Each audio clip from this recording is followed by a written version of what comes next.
अस्सलाम वालेकुम, नमस्कार जुले।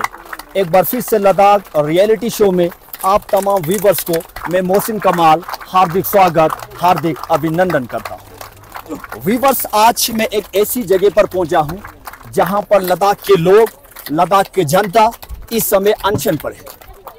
लेकिन आज यहां पर पहुंचने के पीछे कुछ अलग ही कारण है। यहां पर आज अनशन की समापन किया जा रहा है और इसलिए इस समापन को देखकर लद्दाख के तमाम लोग इस समय इस जगह पर एकत्रित हुआ है और लद्दाख के हीरो, इंजीनियर और इनोवेटर सोनम वांगचुक जी भी यहाँ पर पधारे हुए हैं और उनके साथ बाकी जो लोग हैं यानी एपेक्स बॉडी के जो सदस्य चंद समय बाद वो लोग भी यहाँ पर इस जगह पर पधारेंगे। इस समय इन लोगों का एक ही मांग है कि किसी भी तरह लद्दाख को 6वें शेड्यूल का दर्जा जल्द से जल्द दिया जाए। जैसे कि आप सभी को विदित है, इस समय पूरे भारत के अंदर 2024 की जो चुनाव हो रही है और दूसरी ओर देखा जाए 20 तारीख के दिन वादी लद्दाख के अंदर भी यही चुनाव होगी। तो इस चुनाव को लेकर लोगों का एक ही मांग है कि लद्दाख को 6वें शेड्यूल का दर्जा दे और लोग यही कह रहे हैं कि हम उस पार्टी को चुनकर, उस पार्टी के कैंडिडेट को चुनकर संसद के अंदर भेजेंगे जो वादी लद्दाख को 6वें शेड्यूल का दर्जा दे सकते हैं। इस समय लद्दाख के अंदर कुछ स्थिति अच्छी नहीं है। स्थिति का मतलब यही हुआ कि लद्दाख के लोग बार बार यही मांग कर रहे हैं कि किसी भी तरह हमें 6वें शेड्यूल का दर्जा जल्द से जल्द दिया जाए। अभी देखा जाए तो एक तरफ भारतीय जनता पार्टी तो दूसरी तरफ इंडिया अलायंस, दोनों के बीच में इस समय सख्त कंपटीशन देखने को मिल रहा है। तो लद्दाख के लोगों का यही कहना है कि हम उस पार्टी के कैंडिडेट को चुनकर केंद्र सरकार के अंदर भेजेंगे, संसद के अंदर भेजेंगे जो वादी लद्दाख को जल्द से जल्द 6वें शेड्यूल का दर्जा दे सके। इसी 6वें शेड्यूल की मांग के लिए लद्दाख के तमाम लोग यहां पर आए हुए हैं। आप इस दृश्य को विस्तार से देख सकते हो।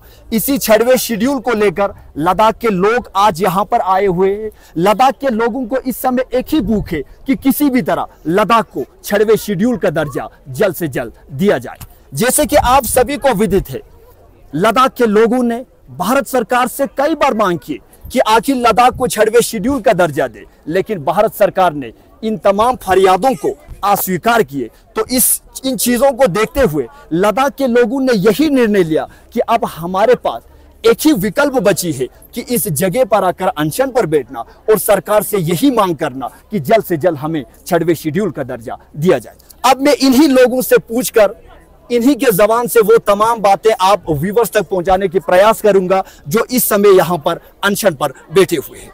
जी सर, आपका नाम बताइए। मेरा नाम सोनम नूरबू। जी, आपका नाम सोनम नूरबू। जी, आप क्या चाहते हो भारत सरकार से? हम तो वही जो चार, हम तो हिंदी ठीक से नहीं आते ना, क्या बताएं। जी, आप जो 4 एजेंडा जो नहीं चाहते हैं। जी, इनका यही कहना है जो हम भारत सरकार से डिमांड कर रहे हैं, हम उन चीजों को चाहते हैं।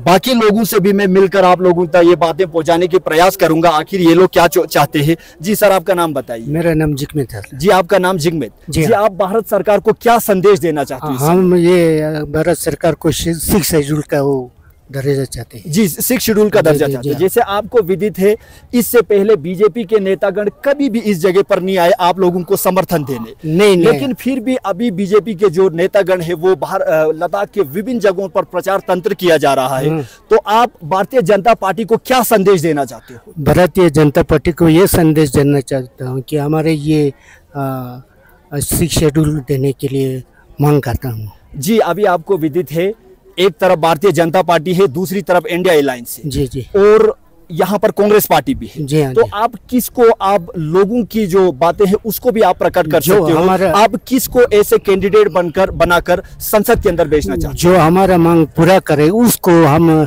कैंडिडेट चुनकर संसद को भेजना चाहते हैं। जी, आपका मांग कौन पूरा कर सकता है? हमारा मांग जो है, जो जिस पार्टी ने जो पूरा करेगा वो वही करेंगे। जी, लोगों का यही कहना है जो कोई पार्टी हमारी मांगों को पूरा करे हम आखिर उनको वोट देकर ऐसे एमपी के रूप में संसद के अंदर भेजेंगे। तो मैं बाकियों से भी एक बार जानना चाहता हूं आखिर क्या चाहते हैं। जी, आपका नाम बताइए। नमस्ते जी, सबसे पहले आपका टीम को बहुत बहुत धन्यवाद। मेरा नाम है भूतपूर्व श्री स्तंभा जी। ये वही भूतपूर्व श्री स्तंभा जी है जो सोनम वांगचुक जी के साथ 21 दिन के अनशन पर बैठे थे। तो वही भूतपूर्व सैनिक है, तो हमें देश के सैनिकों पर गर्व है। तो हम अब मैं ये चाहता हूं कि भूतपूर्व सैनिक आखिर भारत की जो सरकार है उसको क्या संदेश देना चाहते हैं और पूरे लद्दाख वासियों को क्या संदेश देना चाहते हैं। अब मैं इनके जबान से भी आप लोगों तक पहुंचाने की प्रयास करूंगा। जी, आप भारत सरकार को क्या संदेश देना चाहते हैं? मैं सबसे पहले तो मैं पूरा भारतवासियों को और आपकी टीम को बहुत बहुत धन्यवाद देना चाहता हूँ, मुझे जो ये मौका दिया गया है। तो भारत सरकार को हम ये संदेश देना चाहते हैं कि जो हमारा 4 पॉइंट एजेंडा है, 4 मांगे हैं उनको पूरा करने के लिए जी। लेकिन अभी तक तो किए नहीं, क्योंकि 5 साल से यह मांग रहे हैं और प्रोटेस्ट भी कर रहे हैं। आपको पता है अभी फरवरी 6 तारीख से लेकर आज जो है अपने मई जो है 10 तारीख हो गया, आज तक जो 66 डेज जो है यहाँ पे लोग भूखे बैठे हैं और अनशन में बैठे हैं। तो सरकार खुद ने वादा किए और मैनिफेस्टो में डाले थे और चुनाव घोषणा पत्रों में बीजेपी सरकार ने डाले थे और 2 बार यहाँ से इलेक्शन जीत चुके हैं। तो अभी हम आने वाले जो समय जो इलेक्शन चल रहा है उसमें हमें जो सेंटर में आएगा हमारा जो मांगे पूरा करेंगे तो हम उनको इलेक्शन देने का, बाकी तो जनता अपना फैसला करेगा किसको इलेक्शन देना है, लेकिन हम ये चाहते हैं कि हमारा जो मांगे जो पूरा करे उनको इलेक्शन दे। जी, आपको जैसे आप एक भूतपूर्व सैनिक हो, लद्दाख की सैनिकों ने देश के लिए काफी कुछ है। गलवान घाटी को ले, वहां पर लद्दाख की सैनिकों ने देश के लिए योगदान दी।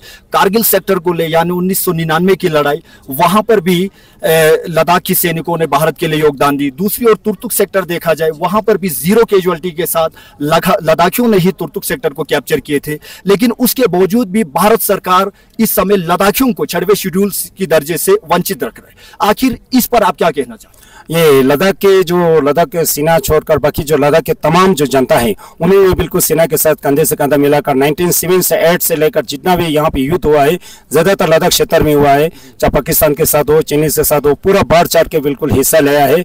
और सीमाओं तक बिल्कुल जहाँ पे सैनिक रहता है वहाँ तक पूरा महिलाएं, पूरा अपना बेगशू जितना भी पूरा 16 साल से कम वाला बच्चा वो भी वहाँ पे जाके अपना पानी और रसद पहुँचाने का काम किया।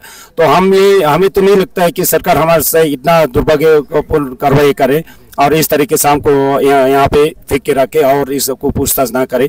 ऐसा तो नहीं होना चाहिए, क्योंकि लद्दाख की जितना भी है, कोई किसी भी धर्म का हो, इतना देशभक्ति लोग है। तो लद्दाख के आज तक जो है लद्दाख को बचाना, पूरा हमारा भारत को बचाना बराबर है। तो लद्दाख को संरक्षण भी मिलना है, तो पूरा भारत के लिए ये संरक्षण। जी, यहाँ पर जैसे कैबिनेट मिनिस्टर जी वादी लद्दाख के दौरे पर आए, बाकी मिनिस्टर्स भी वादी लद्दाख के दौरे पर आ रहे, लेकिन उसके बावजूद भी वो इस जगह पर नहीं आ रहे। तो आप उन मिनिस्टर्स को क्या संदेश देना? मैं ये कहना चाहता हूँ कि मिनिस्टर को क्यों ऐसे अनदेखा ना करे, क्योंकि हम भी भारत का ही हिस्से का है। हम कोई अलग का नहीं, कोई ना पाकिस्तान ना चीनी सा कोई भी किसी देश ना, हम भारत का ही है। तो हमारे ऊपर ख्याल रखना चाहिए, क्योंकि इतने दिन से ठंड में इसे पूरा पब्लिक यहाँ पे फिक्र रखा। पूरा ऐसा कोई नहीं है कि ऐसा कोई तबका नहीं है कि यहाँ पे जो अनशन में शामिल ना हो। पूरा तबका जो है अनशन में शामिल हुआ, पूरा बूढ़ी जिसका 95 ईयर्स 96 और बच्चे तक, यहाँ कोई भी संस्था नहीं छूटा, पूरा यहाँ पे शामिल हुआ है। जी, धन्यवाद जी। इन लोगों का यही कहना है कि हमने भारत सरकार के लिए काफ़ी कुछ की, लेकिन उसके बावजूद भी भारत सरकार ने हमें 6वें शेड्यूल की दर्जे से वंचित रखा है। अब मैं इन महिलाओं से भी एक बार पूछना चाहता हूं, आखिर ये लोग क्या सोचते हैं इस 6वें शेड्यूल को लेकर और किस तरह की मांगे भारत सरकार से करना चाहती है। मैं इनसे भी एक बार पूछना चाहता हूँ। जी, आपका नाम बताइए। मेरा नाम थुक्से डोलमा है जी। ये वही थुक्से डोलमा है जो एक गायिका है, हमारे लद्दाख की एक प्रसिद्ध गायिका है, हर कोई इनसे वाकिफ होंगे। और मैं आपसे ये पूछना चाहता हूँ, आप इस समय भारत सरकार से क्या चाहते हो? मेरा को 6 शेड्यूल जरूरी चाहती हो। जी जी, आप भारत सरकार से 6 शेड्यूल चाहते हो। तो आप ये बताइए, इस समय भारतीय जनता पार्टी के जो नेतागण है वो यहाँ पर आप लोगों को समर्थन देने नहीं आ रहे इस समय, ठीक है।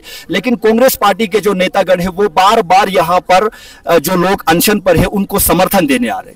तो आप इस समय लद्दाख की जनता को क्या संदेश देना चाहते हो? आखिर लद्दाख की जनता किसको वोट करे ताकि हम लोगों को जल्द से जल्द 6वें शेड्यूल का दर्जा दे सके? कांग्रेस होना पड़ेगा। हाँ जी, कांग्रेस जरूर होना पड़ेगा। कांग्रेस होने के बाद 6 शेड्यूल अभी देना पड़ेगा। 6 शेड्यूल जल्दी देना पड़ेगा। कैसा जी धन्यवाद जी। इनका यही कहना है किसी भी तरह कांग्रेस पार्टी को सत्ता संभालनी होगी ताकि लद्दाख को जल्द से जल्द 6वें शेड्यूल का दर्जा दे सके। और इस मांग को लेकर लद्दाख की जो लोग है यहाँ पर इस समय एकत्रित हुए हैं और लोगों का एक ही मांग है किसी भी तरह जल्द से जल्द वादी लद्दाख को 6वें शेड्यूल का दर्जा दे सके। मैं आपको और एक दृश्य दिखाना चाहता हूँ। देखिए यहाँ पर तमाम भिक्षु यानी मॉन्क्स भी यहाँ पर पधारे हुए हैं और एलबीए के प्रेसिडेंट साहब भी यहाँ पर पधारे हुए। दूसरा इमामिया अंजुमन की जो प्रेसिडेंट है यहाँ पर पधारे हुए। दूसरी ओर देखा जाए सोनम वांगचुक सर भी यहाँ पर पधारे हुए हैं। तो सभी लोग आज यहाँ पर इस अनशन की समापन के लिए यहाँ पर आए हुए हैं। तो लोगों का एक ही मांग है किसी भी तरह लद्दाख के लोगों को जल्द से जल्द 6वें शेड्यूल का दर्जा दे सके। मैं आप सभी लोगों से अनुरोध करता हूँ लद्दाख और रियलिटी शो यूट्यूब चैनल को सब्सक्राइब करें और घंटी की बटन यानी बेल आइकॉन को दबाना ना भूलें, क्योंकि मैं मोहसिन कमाल हमेशा ग्राउंड पर जाकर वो सच्चाई लद्दाख के लोगों के सामने रखने की हमेशा प्रयास करता हूँ। धन्यवाद।